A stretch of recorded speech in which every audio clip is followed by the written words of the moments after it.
Welcome to Best Practice, a show where we interview leaders in the building industry to unpack the tools, strategies, and tactics they use to run great organizations. Today, we're excited to be joined by Kim Yao and Megumi Tamanaha of ARO for a fireside chat about how to train the whole architect. Kim holds an undergraduate degree of architecture from Columbia College and also an MArch from Princeton. She's most recently taught at GSAP and has taught at other universities like Parsons and Barnard. She's been awarded the AIA New York Medal of Honor and the Beverly Willis Foundation Mentorship Award. She's also been president of AIA New York in 2020 and serves on the board of the Center for Architecture. Megumi holds an undergraduate degree in architecture from University of Washington and an MArch from GSAP. Megumi joined the firm in 2000 and has since become the studio director. Megumi's work has also had previous work experiences working in Tokyo and Seattle, and has taught at design studios in NJIT and Parsons as well. I'm very excited to have this conversation with both of them from a very well-known firm in New York, ARO, Architecture Research Office. With that, thank you very much for joining us, both of you. Thanks for having us. Yeah, thank you, George. We're excited to be here to have a good conversation or good chat with you this afternoon. Yeah, I'm very interested in this idea of the whole architect, which we'll unpack in a minute. But I thought it would be a good starting point to maybe talk about your working relationship. And I know, Kim, you're one of the founders. I forgot to mention that, one of the founders of ARO. So maybe if you wanted to give a little bit of the highlight reel of how you started the firm in a sense, and up to when Megumi joined, and maybe some of the changes that happened then. But in the focus would be a lot on like how you work together. But Sure. Some of the highlights would be great. Well, it's even better than that, George, because I'm actually not one of the founders, but I've been in the office since '97, and we my partners Adam Urinsky and Stephen Cassell started the firm in 1993, and so I started in '97 as like a 2-week temporary hire, and then never left. And so Megumi and I have been working together since the night. Well, I guess you started in 2000, right, Megumi? Is that right? So really, years. Yeah, very, very long. Yeah, 22 years. And so we go way back. And that's a kind of one of the threads I think we'll touch on a little bit, because some of this idea of training the whole architect is in our minds very much about creating the environment where somebody can be engaged at all levels of their kind of career and all levels of experience, very early on as an intern, and then much later on, when you get to be people like us. So one of the reasons, and not to get stuck on this particular topic, but in terms of that evolution of the firm from founding to like Megumi's role, even my role, that I think I could speak for both of us and say why we have, why I became a partner here and why Megumi has stayed here is because from day one, I always felt like my voice was heard. I felt like I, to use the phrase, had a seat at the table, and that there was a process that was founded in collaboration, and that I actually felt like I had agency and influenced the direction of the office in a meaningful way. So I felt kind of fulfilled in that dynamic, and much like Megumi, early on was given more responsibility, and then gained, kind of like, moved up the ranks. Although we are going to talk about how we don't really have ranks, we're very flat. But in any case, like became a kind of more senior member of leadership, here. And then I've been a partner for 10 to 12 years or something like that. So for a while now. And Megumi, I mean, what do you want to add to that? No, I can agree with that. Like, I feel like, well, ironically, I also started as a temporary hire. So we don't always do that, but it does happen sometimes. Anymore. It used to be maybe more common. But yeah, I feel like what Kim mentioned about having agency, but also, I always felt like there was room to learn. And I think learning is a huge part of, being an architect, right? Because you're always learning. There's always something new to learn. But I think even just in terms of how the firm operates and what goes into running a firm, the ARO's always been open to kind of people who want to learn about that, being able to kind of do that and take part in that. And we try to do that at all levels, I think, of the firm, What that means for us, so from day one, Megumi and I started working together as like peers on a project, right? Like both working on design projects together and then working in different roles on projects together.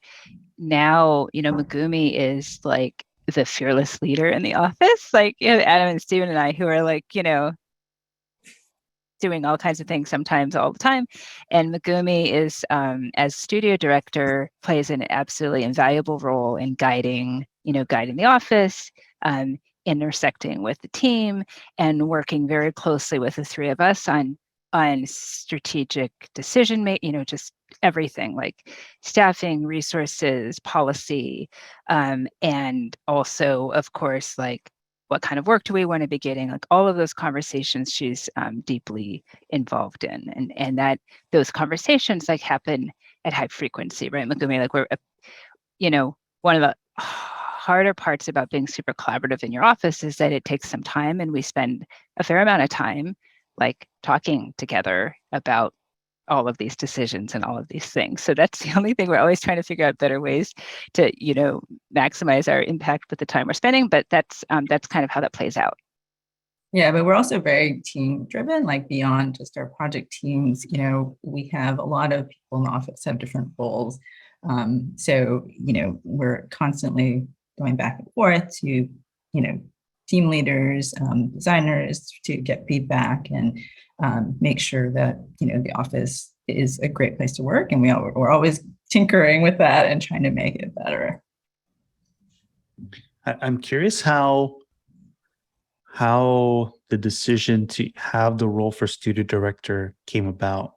And then from that, I might ask more about your interest in that role, Megumi. But there's three partner. By the time did that role emerge, there were already three partners, or were there more?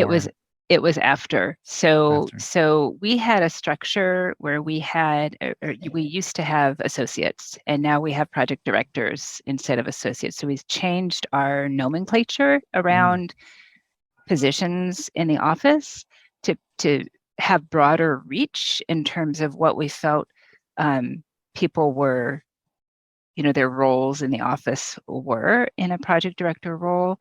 And after, it was sometime after I became a partner where we wanted to, in that kind of tier of leaders in the firm, we really wanted to create a role for Megumi that recognized what she was already, how and where she was already contributing, but also kind of like announced that to the world, and also created a space for her to continue to grow. Actually, I mean, I think Megumi, if you agree, in new ways in that role, which is much the way it would be. Like we just recently announced like 2 new project directors, and they're, they now get to engage in certain conversations, and it's a new growth space, for them in a different way. But Megumi, I mean, what do you think?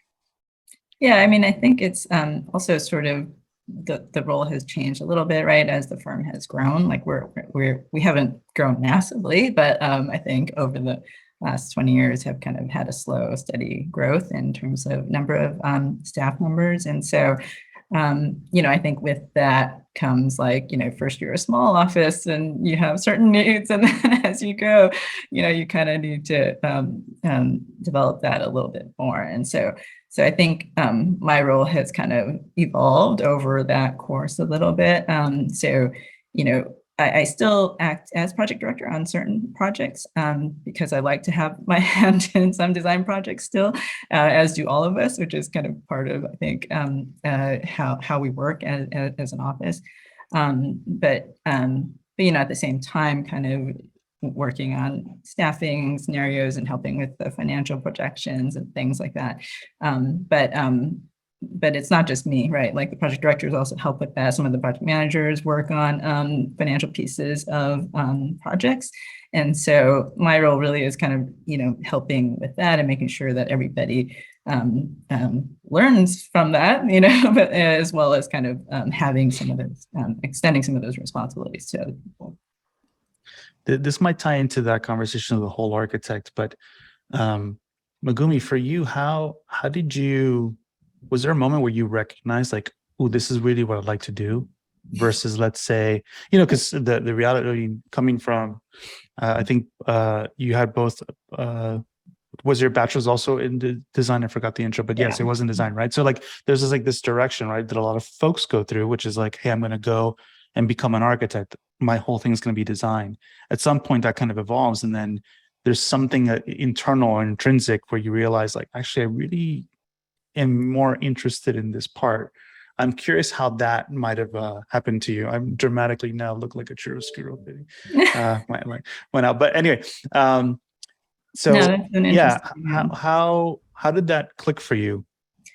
I mean, it's kind of interesting question, because I think for me, it wasn't exactly by design. I think part of it just came with curiosity about how these things work, right? And expanding my knowledge, and kind of, in the same vein that we talked about earlier about sort of always learning and always growing. For me, that was the main point, right? And beyond just kind of being a good designer and learning how to design well, was what is it about being a good architect, right? And so I think for me, that was kind of a wider range of skill sets, and learning how to collaborate really well and working with other people, and and then to a smaller extent, but maybe that's growing a little bit more now, is sort of, how does a firm operate? How can you make that smoother for not just the business partners, but for the employees and the staff members, right? And for the projects, because all of that, I think, when it's run smoothly, is good for the client as well, right? And so I think for me, the role sort of was a little bit of an evolution. It wasn't so much like, I really want to be a studio director or something for the point in my life. So for me, it's really more about curiosity and learning. And I also feel like my role will continue to evolve, right? Like, I don't really see it as kind of a static role either. So I might be speaking about something a little bit different 5 years from now. But I think that goes to some of the ways that we work in the office, and extend that learning to everybody in the firm. And Kim, you mentioned earlier this idea of a little bit of flatness within the organization. Can you describe a little bit of what the org structure looks like at a high level? How does it break down? Sure. Yeah, Megumi kind of alluded to this. We've grown some, but we're not a large firm. We're about 35 people, a lot of architectural staff in those numbers. And we basically have the 3 partners, the studio director, and then we have 5 project directors, right, Megumi? And then we have project managers, and project managers in our office are really like the lead architect, or maybe a designer, but the lead architect on the project. So they're doing design and management. We don't have a bifurcation of design side and management side. So nothing in our office is bifurcated. Everything is layered and, kind of combined. And then designers and assistants and interns. And then we have like our business manager and our business strategy and communications people who help with business development and publicity and all of that communications work, and administrative staff. So the flatness is a conceptual thing, and it kind of aligns with what we were talking about earlier in terms of like why we like the office from our early days working at ARO as interns or as younger designers. And it's more of an ethos about collaboration. It's about that seat at the table, but it's sort of like saying anybody can have a great idea, and we all do all kinds of things. So there's no specialization per se.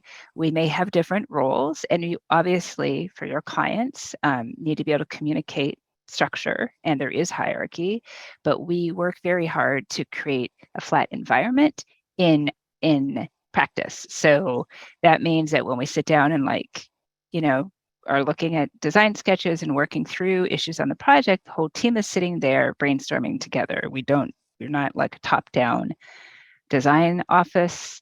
I'm not doing napkin sketches ever and handing them to people to draw up. Like that's just not how we work. And not that that's not a great model for other firms. That's just not our model. And we think that makes the work better. Like the process is better.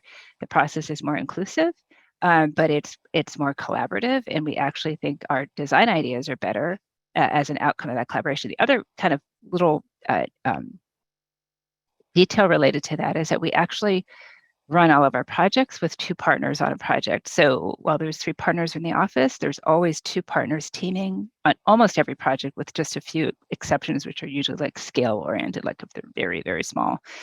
And so we'll have a primary principal and a collaborating principal, and we basically think that makes us better listeners. We basically fundamentally believe it makes us better designers because we can engage a client or a community or users or the design team in different ways, and we hear different things at times, and we communicate differently. So it actually has been successful in that regard, and we actually have more fun doing it together than, you know, as partners and as broader design team than we do like in you know, solitude. So I think that's like that's really important. And then Megumi, you know, talked a bit about like the project team and the importance of the project team. You know, and the project directors work on multiple projects, whereas like a project manager is probably dedicated, you know, to one project. I don't know, Megumi, if you want to talk about the kind of dedicated team model and that stuff. Yeah, I mean, I think related to that is exactly kind of we try to keep project teams together through the entire project life, if possible. It doesn't always work out that way, but whenever possible, we try to maintain that. And, you know, we think that, you know, that helps, kind of relates to training the whole architect, right? In terms of learning about, you know, everything from the RFP stages, even like we have project directors and sometimes project managers working on RFPs to set up the project the right way, right from the outset, and then all the way through design and construction as well. And so, so trying to allow for teams to see the whole arc of a project helps them learn about, you know, how does a project go from start to finish, and all the nitty gritty involved in that. So, so that's pretty important to us. I think most people, you know, really value that, and it kind of allows for us to not, you know, pigeonhole people, and, you know, just make sure that people are, you know, well-rounded and learn about all aspects of how projects work and get built. This idea of having both partners on a project is really fascinating. Is it that on any given meeting with a client or maybe big milestone meetings, both partners are present for that meeting? Yeah, exactly. Like in design phases. And so basically, and I mean, there would be exceptions. So the other nice thing about it is gives you a little bit of a deeper bench model, like if we have a major conflict or scheduling challenges or travel challenges.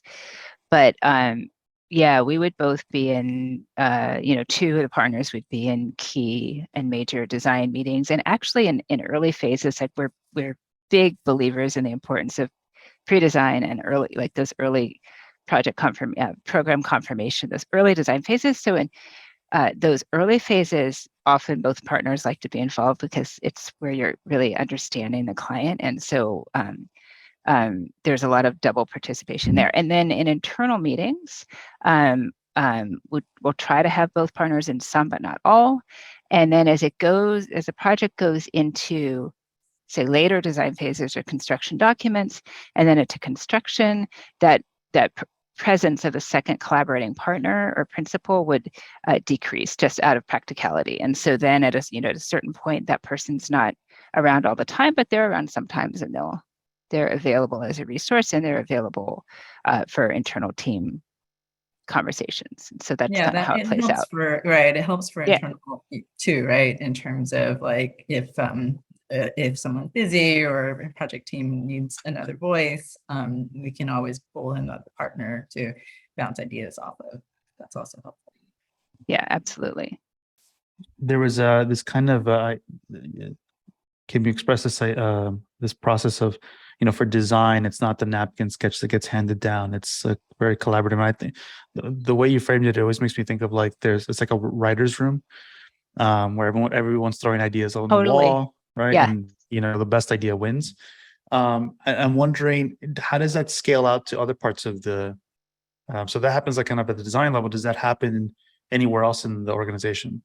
Oh yeah, there is like sometimes I say perhaps sometimes like actually this is not a reflection of the collaboration. We're also very like thoughtful. I like to say that, or I sometimes say that we work at a glacial pace, not on design projects, but when it comes to like thinking through and implementing change in the office, it takes us a while to talk through things and think about them, analyze them, and then come to kind of consensus essentially, or come to a decision, just because we really like to process deeply or something. But it definitely, that model is across the board. So and Megumi's certainly been really instrumental in helping to facilitate and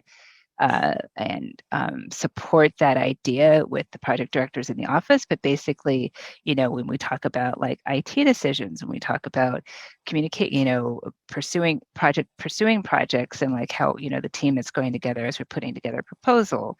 Right now we're, we might be signing a new lease for space for our office. Like it might be time for the office to move, so something like the office project like that. But and initiatives in the office, which Megumi can touch more on. But basically, we definitely have that collaborative model across the board, and we're having really great conversations about in that. And some of it is process oriented, like how do we improve our processes? What are the tools we're using? Well, then maybe some people put their heads together, and then we come together as a group and brainstorm and kind of make decisions.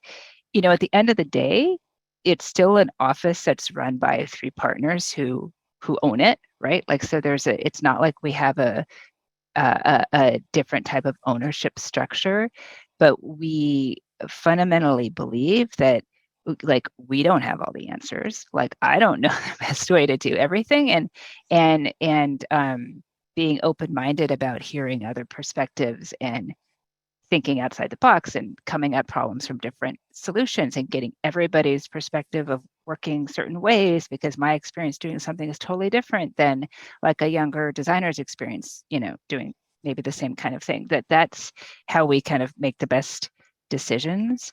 Megumi, what did I leave out? I think, you touched on sort of the office initiatives, but like, I think the office project, right, if you will, is also really important to us. And that's where a lot of kind of our, staff-led initiatives, that's certainly not top down in a lot of cases, sort of, it starts from staff members saying, hey, like, why don't we do this? And then we'll sort of bring that to the table and have a discussion about it. And so there's, many different sort of groups that have formed, especially really for our size office, where, we took on sort of a zero waste challenge, for example, a number of years back, and a number of people or staff members were, involved in dumping out all of our trash and like analyzing it and like trying to figure out the best way to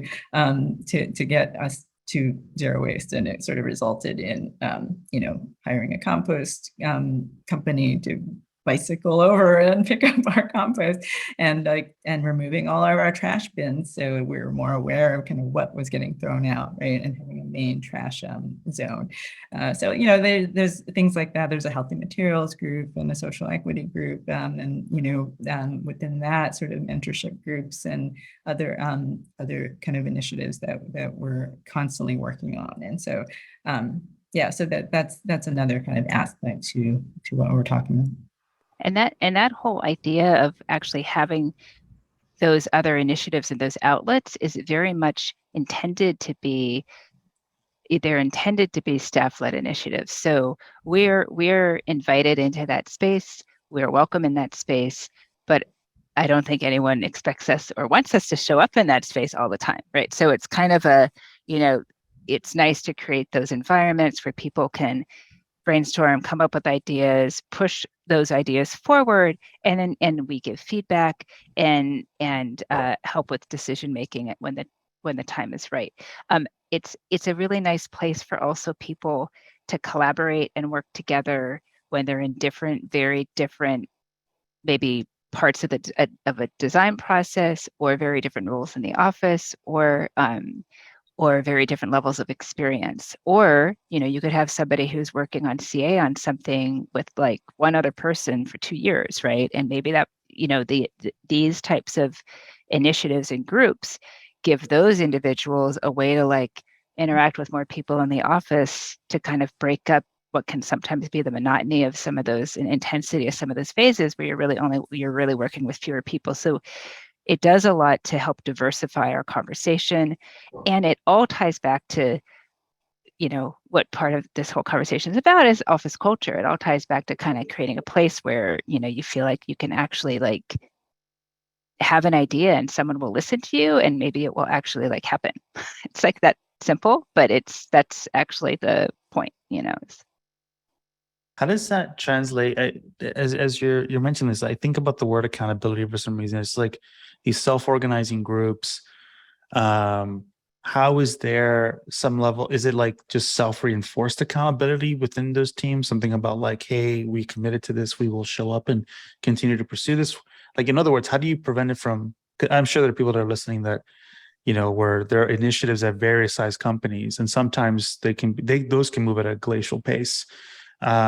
Versus others. So I'm just curious, like, how, is it it's like, are you hiring people that are just like highly accountable in that sense, or how do these projects not fizzle out? I mean, I Maybe guess you wanna, not all of them, I mean, there's always going to be some, aspects, right, where we might take it a certain point and then it's not working. We're constantly reevaluating things and trying new things. So like, I wouldn't say it's always a perfect, situation, but that's part of, working at it, right, and trying to find the right way to contribute to anything, whether it's the zero waste thing, or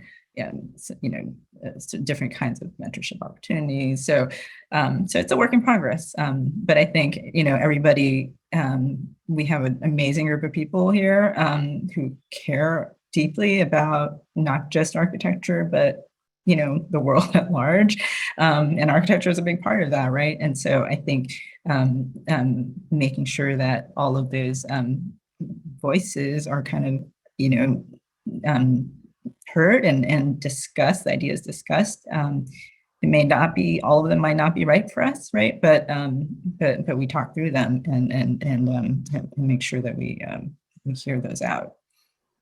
I think a part of that is, back to some of these recurring themes, George, that I feel like we're touching on is again, the idea that office is our, most important design project, is really that we are always evolving. Megumi is evolving as an amazing architect and leader in the office. I'm hopefully evolving still as a leader in the office, but everybody is evolving on a personal and professional level, and the firm is evolving, and we don't believe in stasis. So the idea there is that, to continue to question and to push, to do our work better, to have more impact, to have the right, to improve our quality of life and our work-life balance. We have a great work-life balance, I think, in our office, but we're still always trying to talk about ways to improve those things. And related to that, I think that kind of constant idea of evolving is related to the idea of training the whole architect, right? Constantly evolving, pushing to learn more, wanting to continue to progress in one's work, regardless of how long you've been doing it and what you're specifically doing. And so that's a really important kind of sort of philosophical, I think, framework for us. And then the other thing that relates to is an idea of transparency, which we talk a lot about, but is something that we also really believe in. So you can't really have a great conversation at a table and make everyone feel like they're contributing if you're not sharing what the conversation is about. If people don't know what the terms are, like what lanes are we in? What are the terms that we're actually talking about? And so we try to communicate, and we're not perfect, but we try really hard, and Megumi plays a huge role in this, in communicating clearly what's going on, what our priorities are, what are we, why are we doing certain things when we're doing them? And that really trickles down, some of the great staff-led initiatives like Social Equity Group, ask questions like, well, where are we making our donations? And, who makes those decisions? And so we're sharing like, hey, this is where we these are the charities that we support. Like, are there groups that are missing? So we're trying to have those kinds of conversations. Transparency also means the project managers are putting fee proposals together, and you understand what everybody, within certain tiers, what their salaries are. And I remember when we made that accessible, and we had a little anxiety about it, but at the end of the day, we always are communicating to people, hey, we are doing our best to compensate and provide appropriate salaries at all these levels that are fair based on people's experience. So you have to kind of trust that people, that you trust the process, right? So you trust the team, and if they're going to have the responsibility of building a fee for a project, that we're going to work on that together. But if they're going to have the responsibility for putting that fee together and then managing that team, they actually have to have the information to do that work intelligently. So I think transparency is a really important part of our model too. Yeah, even with the business development stuff, right? The partners are very good about that. And recently our business development team, did an amazing kind of job kind of sharing with the rest of the architect and it's all there. It's all available for people to look at, is like, which projects did we go after? Why did we not pursue certain ones? Why did we pursue other ones? And these are the reasons, right? And so all of that transparency is really useful, both to bring the team together, but also just as a learning tool as well. I mean, that's phenomenal. I think there's two things that come to mind. One is definitely this idea of, at least for ARO, it seems that building a culture of safety, which means a culture of failure, one that can embrace failure and be assured that hey, we're going to learn from this, and that's part of it, right? That's the flip side, is critical. And then the other side of it is that the transparency piece is what also, I think, supports that failure in a sense, if only because people have everything they need in order to take a bet. And so whether that's on, hey, we know what our billable rate is, or here's how much time is spent on non-billable hours, it just gives people more agency to make decisions that are going to be a net improvement for the whole company, I think, right? It's just I think historically, a lot of firms always were very guarded on those about that information, because they felt that it would be maybe it would raise more concern or trouble than Right. not. But the reality is that level of empowerment actually turns people into somewhat owners only in the sense that they now understand what they have to use. Totally. This is the game we're playing. These are your chips. Exactly. How are you going to play? What are we going to do? Maybe propose other ideas on how to flip the game in a different direction. But that is critical, I think. Yeah, absolutely. And I think it also, again, back to the training the whole architect, we want everyone to stay forever, just like Megumi. Forever sounds scary, but just like Megumi and I, are here, after a very long time. But we have great people over the generations and decades who have left this firm and have started their own practices. And so part of this is also about enabling younger designers and architects to understand the whole picture of the business of our practice, what our model of practice is, but what goes into what we do. And so that they're not, so I think that people really have exposure to many aspects of the office, they can learn from that, and it really sets them up for success, when they move on, if and when they move on to other firms, or if and when they move on to start their own practice, or move on to some other venture. So it's also just about, like, it's a really important place to learn. I mean, and I think it also relates to us as it's not exactly the right word, but as generalists a little bit, where, that idea of non-special, not specializing people, not pigeonholing people into their specific roles is mirrored in our desire to do really diverse kinds of work. We say we always do, we're doing all different kinds of projects, around the country, not one type of project. And that's important for us because we get to continue to learn through each of those new project types. And the team gets to learn through each of those new project types. And Megumi was talking about that earlier. It's like we are intentional about having someone work on something they haven't worked on before, because it builds their personal portfolio and it builds our office portfolio at the same time if we're doing firsts, right? So we kind of take that kind of approach and apply it to the individual basis as well as to, like, the firm basis.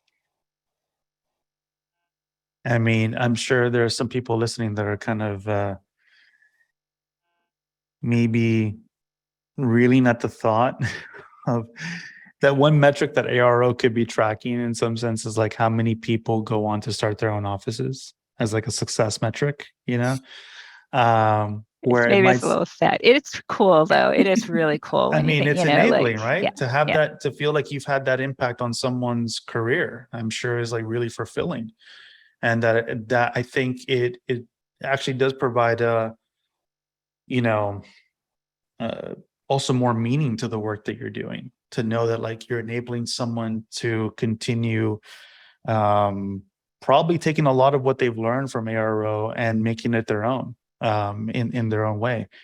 ARO, I think, to switch a little bit, I think one of the important words in the firm name is research. And I'm curious if you can maybe unpack that a little bit for how, because that's another part of like the company, right? That's kind of critical, is that it's a very research-led company, whereas there's all different types of firms. But to be intentional about using the word research means that you also have an intentional way of looking potentially at non-billable time necessary, right? Or like how does ARO think about that today? Yeah, that's a great question, George. And research is our middle name. We always say that it's our middle name, but it is it's embedded in our approach to design projects in an applied research kind of model, right? Learning through the project and then but we also will dedicate time and energy to research subjects or areas of expertise. That may be through building expertise in an area or through actually working on a conceptual project, on a certain topic or a certain set of issues. And then finally for us, research also really has to do with like maybe more traditional research and development in material and technical areas. I would say, like thinking through acoustics, we have a product line, thinking through certain attributes of a building and maybe exploring those things through a material that we're less familiar with or that might be less typically used for that application. And so for us, it really happens in many different spaces. And we don't have the perfect answer or the perfect tool set. I'll be candid with you. At our size office, it's not like we have someone who's like the director of research, and we don't have anybody, we don't even perfectly say we're going to assign a budget of X to research initiatives like this every year, right? Or annual budget, anything like that.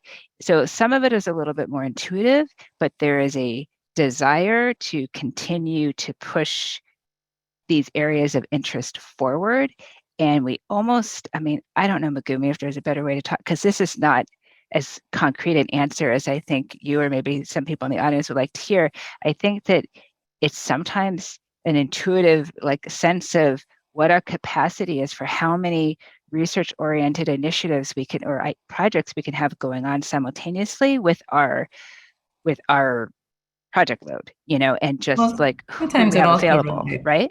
right. And Yeah. sometimes it relates to the project itself, right? Because going back to kind of the agency side of, our staff members, it's sometimes the research is kind of within an individual project and figuring out a way to do X better, right? And so oftentimes, even if we know that the fee is tight on a particular project, like we might say like, hey, you know what, let's take a little bit more time than we might have actually being paid to do to actually, look at some aspect and go a little deeper and take this great screen moment and turn it into something.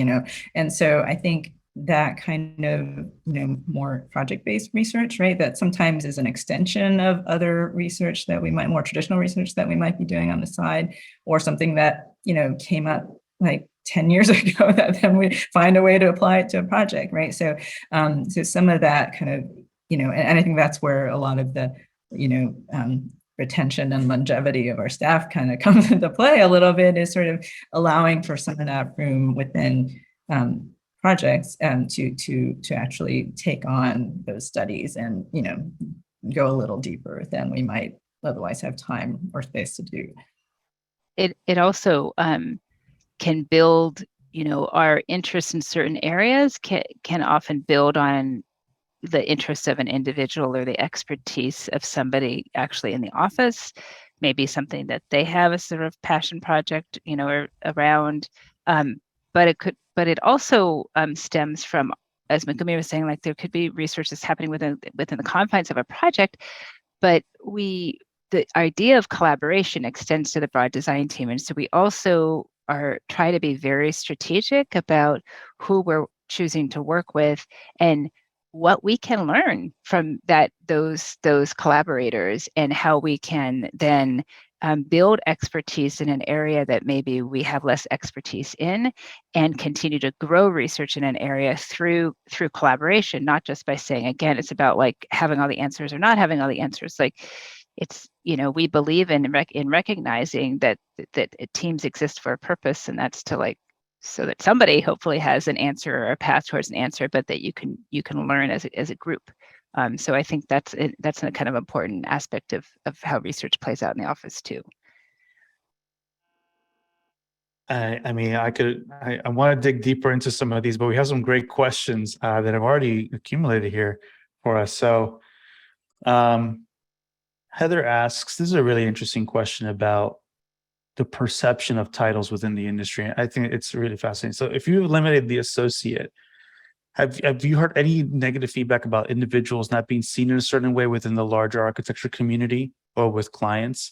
So by switching that name out, and this is very fascinating in general, because industries sort of default to these sort of applied ideas by who, it's just like convention.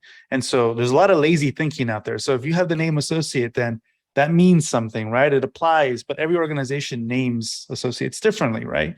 So I'm curious about that. Have you seen anything at all within that in any way? I want to see what Megumi thinks, but when we made that change, it was very purposeful. There was no negative kind of feedback or, as an outcome of it that we were aware of or that was brought to our attention. And we explain, like when we're pursuing work, we explain what the project director role is in our office, just like other roles in our office. And so we're able to explain to people what that project director is doing, because project director essentially is not just working on projects, they're actually also working on the office, right? They're working on this vision of the office and this initiative, they're helping to steer the office, collaboratively with us. So we try to explain it. Your point, George, is a really good one. Like one of the reasons we shifted is because we also felt like associate is a confusing title. And we had defaulted to that previously, back in the day, right? And some places associate is an associate, and some places an associate is an associate principal, and it connotes a sense of ownership to a certain degree, but it means all different things. So we felt like it was better to embrace the role, the title of director, which now we've embraced across the board for other roles, but really started with studio director and project directors, because it's simultaneously more abstract, but actually more applicable to what the person is doing. They are directing projects and they are directing the office. But no backlash. I mean, Megumi, do you recall any backlash? Because I don't. And I haven't had anyone ask me about it in a way other than like, what's that like? What's that title mean? Right. Yeah. I mean, I think you're right. It's sort of, I think in the same way that it was meant to be a little bit more specific on our side. I think it does the same for outsiders as well. Yeah, because associate really, I mean, some industry associates is just like a junior, junior, Yeah, right, some firms, exactly. you get the title after you've been there for 5 years. Yeah. Absolutely. So we have another question here that has to do with design. So does the no napkin policy, so or let's say the design approach of not using napkins, a napkin sketch or top-down approach to design, slow down the churning of design or the creation of it that often takes place in the current design environment? So I guess there's something about external expectations being forced upon the industry by clients, right? More, faster, whatever. Do you see anything play out in that, in how your design process slows down that or not? I wonder if it would be faster if we just had napkins. Yeah. Your napkin budget will go up. Yeah, exactly. I think it does. I think if I understand your question, John, I think it does slow down churning, right? Because essentially, we work in a crit-based model. People come to the table with ideas, and we sit as a group and we brainstorm around them together. So I think that we're not necessarily saying, "Hey, 4 people, you all come back with 3 different ideas, and we're just going to pick the one that looks the best." That's totally not how we work. So, everything also is, our design approaches emerge from a careful consideration of the project context, the client's goals, and we establish project principles early on, and those early design phases, that really critical foundational phase, and we believe in doing that so that we have a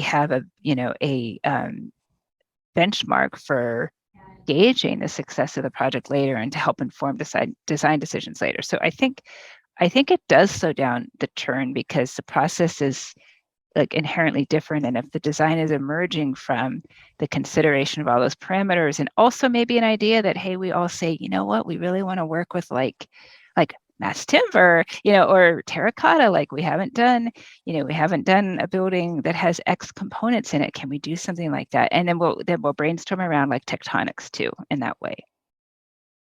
Yeah, and all that takes time, right? So yeah, certainly not necessarily the most efficient maybe model, but I think it has other benefits that. Yeah. This is a good follow-up question, I think, a bit to that. So it's more in the weeds, but it's a good one. So how do you distinguish between programming, pre-design, schematic design, concept design?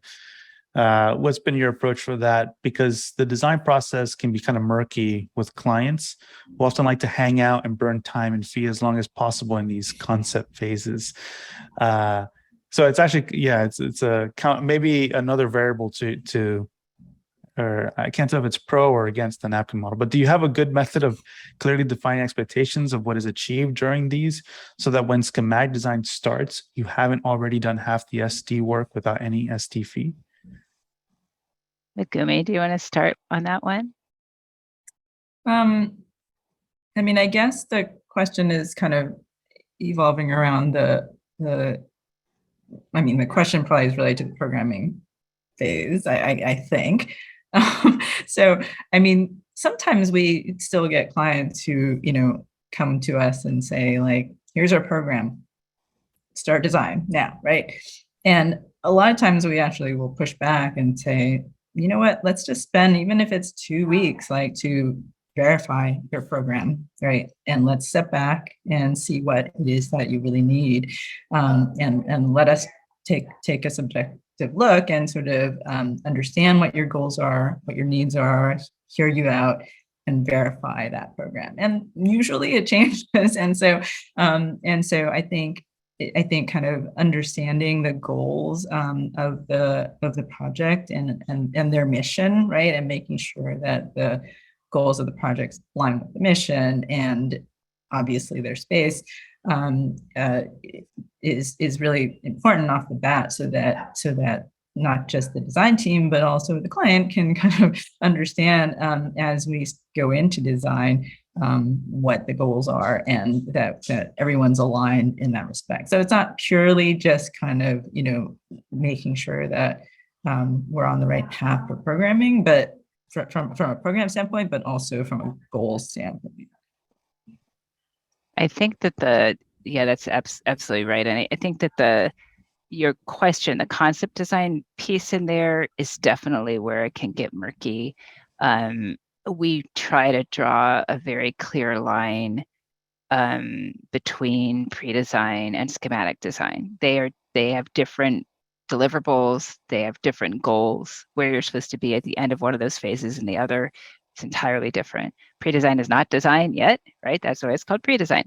Concept gets tricky, and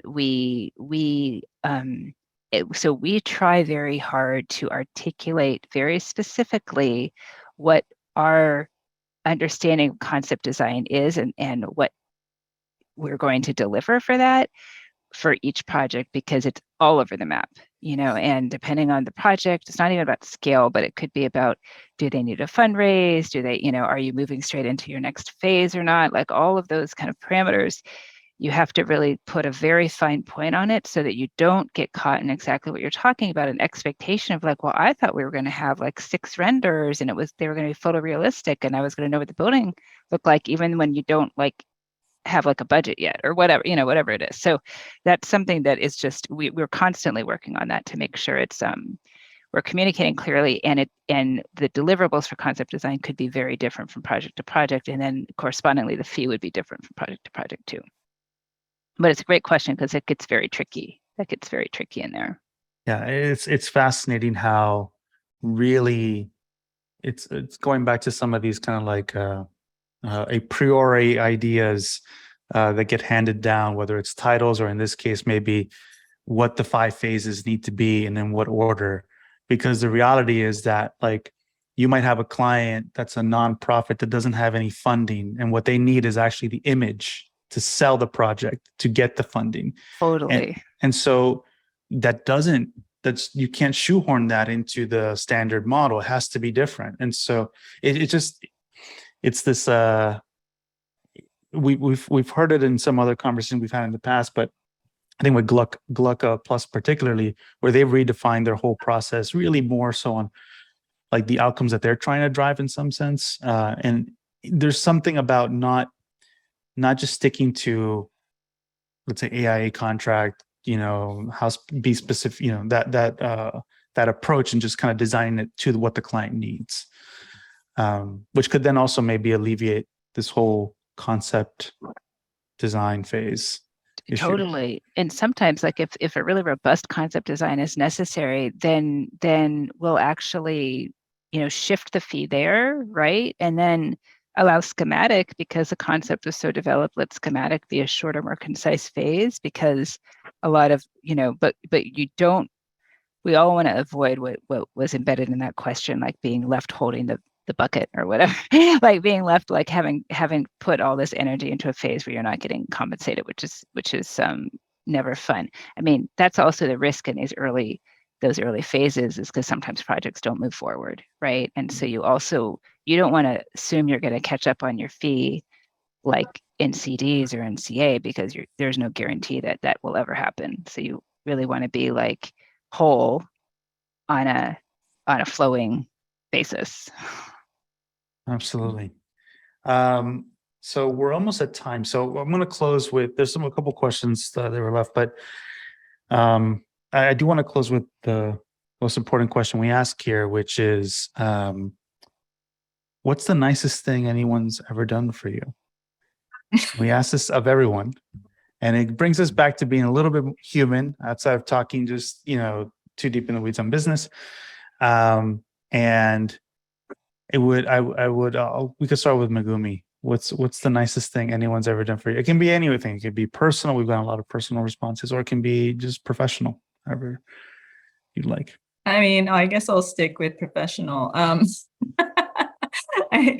mean, just off the top of my head, I guess sort of I think we've been lucky enough to kind of have this happen, more than once. But when clients can come back and say like, wow, like I feel like I've been in this space forever, like it really works for us. And so, that's when it really sort of, you realize like all the work, the blood, sweat, and tears you're putting into something, if it's really aligning right with the client goals and mission, and it's a great place to work or whatever it is we're designing for, that's what's hugely gratifying. And so for me, those are the moments that kind of are the nicest. Thank you. That's a great answer. It's such a tough question, George. I think I immediately think of like when someone has my back is like the nicest moment. And what I mean by that literally could be on a very personal, like one-to-one basis, but it's sort of about the net, right? It's about the net we're talking about making in our office as collaborators.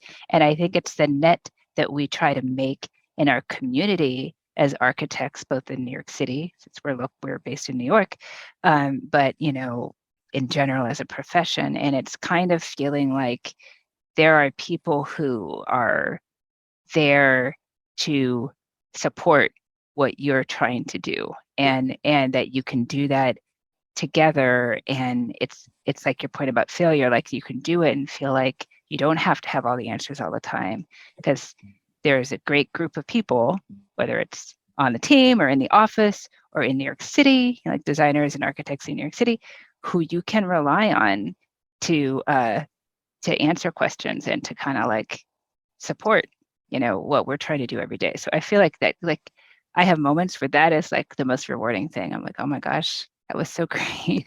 You could just feel that the net is there. And I think that's pretty special. I mean, wow. I mean, both of you, thank you for extending your own nets to us and to our listeners. It's been really great conversation about how you work. And I love, if I was still in the industry proper, still exercising my ARMARC degree in some way, I probably would be applying to ARO, but really thank you for your time and appreciate it. I think everyone here enjoyed the conversation as well as listening in. Great, Thank you so much. Thanks, George, fun. and thanks everyone for being here today. It was really great to be here and to be able to share a little bit. We appreciate the opportunity. I appreciate it. Cheers. All right, take care. Thank you. Bye-bye. Bye-bye.